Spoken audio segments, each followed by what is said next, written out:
Hi friends, எல்லாத்துக்கும் வணக்கம். இங்கே பாருங்கள், காலையில் இன்றைக்கி சரி வயலில் காற்றடிச்சு மட்டையாக உளுந்து கிடக்குது தென்னை மரத்து வயலில். சரி போய் எல்லாம் எடுத்து போட்டுட்டு கொஞ்சமாக விளக்கமாறு மட்டைக்கு கிழிச்சிட்டு வரலாம் அப்படின்னு சொல்லிட்டு போனோம் ஃப்ரெண்ட்ஸ். எல்லோரும் 3 பேர் சேர்ந்து ஒரு 50-60 மட்டைக்கு கடந்தது. எல்லாம் இழுத்து கும்பலாக போட்டுட்டு ஒரு 10-20 மட்டை இருக்கும் வெட்டி போட்டுட்டு மீதி இருக்கிறதெல்லாம் அப்படியே போட்டு மட்டை தொடப்பம் சீவரத்துக்கு கிழிச்சேன் ஃப்ரெண்ட்ஸ்.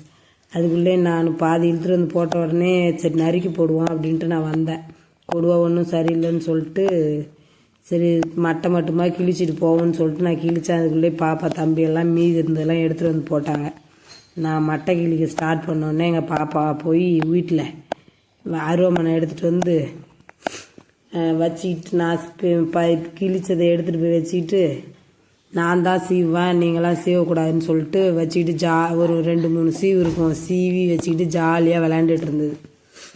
சரி வெயில் அதிகமாகிடுச்சு, ஸ்கூலுக்கு டைமும் ஆகிடுச்சி, வீட்டுக்கு போகலான்னு வந்தா வாமா போகலான்னா ஜாலியாக விளையாடுது ஃப்ரெண்ட்ஸ். வரவே மாட்டேங்குது.